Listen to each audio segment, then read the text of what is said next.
after 10 p.m. Do you know where your children are?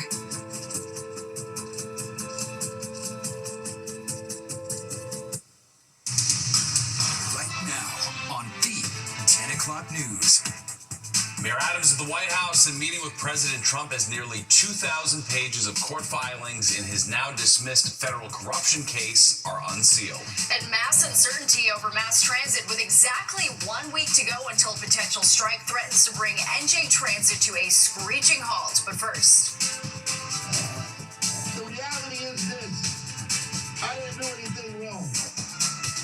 Newark Mayor Ras Baraka released after being arrested at a federal immigration detention center in his city. Good evening. Thanks for being with us. I'm Steve Lacey. And I'm Natasha Verma. All of this going down outside Delaney Hall in Newark this afternoon. The interim U.S. Attorney for New Jersey says the mayor trespassed and ignored warnings to leave the detention facility. The mayor and Democratic candidate for governor insisting he did nothing wrong. Fox 6's Duarte Geraldino is in Newark with the latest. Newark Mayor Ras Baraka is out of federal custody and speaking out. I see on social media they're trying to make me out to be a villain. I can't speak about the case, but I won't go into that. I promise the lawyers and the judge that I'll keep my mouth shut when I came out here. But the reality is this: I didn't do anything wrong. Federal agents arrested Baraka outside Delaney Hall, which is a newly reopened ICE detention center in Newark that holds up to 1,000 people. He went there with 3 members of Congress, but federal agents refused to let him in. He spoke up, and cameras were rolling when agents grabbed him. He was the only one arrested. What do you mean? For what purpose? Interim U.S. Attorney for New Jersey, Alina Habba, went on social media and wrote, "The mayor of Newark, Ras Baraka, committed trespass and ignored multiple warnings from Homeland Security investigations to remove himself from the ICE detention center. He chose to disregard the law. Agents handcuffed him and drove him to a second federal facility where his supporters showed up by the hundreds. For hours, his supporters faced off with federal agents behind a barbed wired fence. They were wearing masks and bulletproof vests. I didn't know that this morning when I woke up that I'll be in this detention facility here, that I would end up incarcerated for something that I believe is my democratic right to show up and speak out against what I think was happening there, a violation of city and state laws, and a lack of transparency. Mayor Ras Baraka has been trying to shut down Delaney Hall for some time now. He claims the facility reopened without proper permits and failed safety inspections. And right now, he's charged with trespassing and obstruction.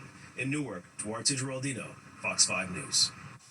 And we're staying on top of the latest developments in this story. Get instant updates anytime by downloading the free Fox local app. We'll turn to the weather as we take a live look outside. Yeah, it's been a soggy Friday, but what about tomorrow? And more importantly, Mother's Day. Liv Johnson is here with the first look at our forecast. Hey, well, for the second time in 2 weeks, air traffic controllers at Newark Airport lost radar, leaving them unable to communicate with planes. The latest incident happening just before 4 a.m. today when the radar went down for about 90 seconds again. That led to a full ground stop. Combined with poor weather, staffing issues, and ongoing runway construction, travelers were dealing with delays of up to 4.5 hours. Not very safe. Yeah, having to fly out and into Newark during this mess was scared you're not going to land. In all honesty, we just took the attitude of, we know there's issues here, and it's out of our control, and we're hoping they're going to do their best. And 3 hours late, I can't complain. We made it. The FAA says it's working to prevent another loss of radar by installing new fiber optic data lines to carry the signal between its Philadelphia and New York facilities. All right, now to the closely watched White House meeting between Mayor Adams and President Trump. Yeah, it came on the same day. Nearly 2,000 court documents in the mayor's now dismissed federal corruption case were made public. Fox 5's Stephanie Bertini is here with more on that and the mayor's meeting with the president and how that went, Steph. Natasha, Steve, we don't have many details about the mayor's meeting with the president, but there was a lot of interest, of course. It was just weeks after President Trump took office that the charges against Mayor Adams were dropped, and now we're learning more details about the dismissed case. Federal prosecutors just unsealed documents related to Mayor Eric Adams' now dismissed corruption case. The court records opened a window into the criminal case and now show that even as Washington officials were backing away from the prosecution, investigators in Manhattan were moving forward. I don't think that it is a coincidence that it comes during the campaign and that somebody wanted the public to be able to see the close to 2,000 pages of evidence that prosecutors relied on. Political expert David Brutzel weighing in as on this same day the mayor met with the president in D.C. It's unclear exactly what was accomplished at this meeting. The Adams administration says critical infrastructure projects were discussed and other things that could benefit the city. At the White House, the president was asked about his meeting with Mayor Adams. Thank you. He just came in to say hello. What did you discuss? Almost nothing. He came in to say hello. It was very nice, and I think he came in to thank me, frankly. I mean, I would say the primary reason, but he was very nice. He's a nice man. But I think he actually came in to thank me. Nobody put this meeting on the record, so we are basically speculating here. But Mayor Adams is running for re-election, and of course, the polls don't look too favorable for him. And so it's quite possible that Mayor Adams is seeking something from the administration in the hopes that whatever that something is, if it is granted by the administration, will help him electorally. In a statement, the campaign spokesperson for Mayor Eric Adams said during today's discussion with President Trump regarding issues of importance to New York City, Mayor Eric Adams took a moment to thank the president for his words of support while the president was on the campaign trail. The unsealed court documents confirm the federal investigation into Adams and whether he took improper campaign contributions began in August of 2021 when he was running for mayor but still Brooklyn Borough president.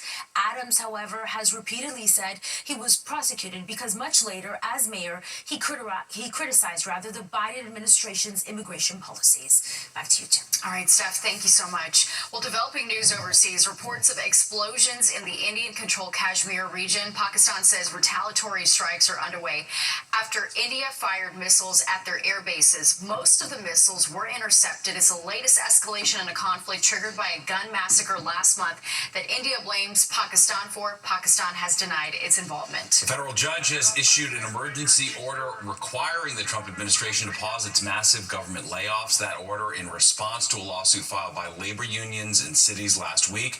The court ruled that President Trump likely needs to consult Congress before making dramatic changes to the federal workforce and issued a temporary restraining order to put any further cuts on hold until that happens. The order expires in 14 days. Columbia University says it suspended 65 students after a pro-Palestinian protest on campus earlier this week. The suspensions are pending further investigation. Police say 80 protesters were arrested on Wednesday after forcing their way into the library. They were charged with trespassing following an hours-long standoff.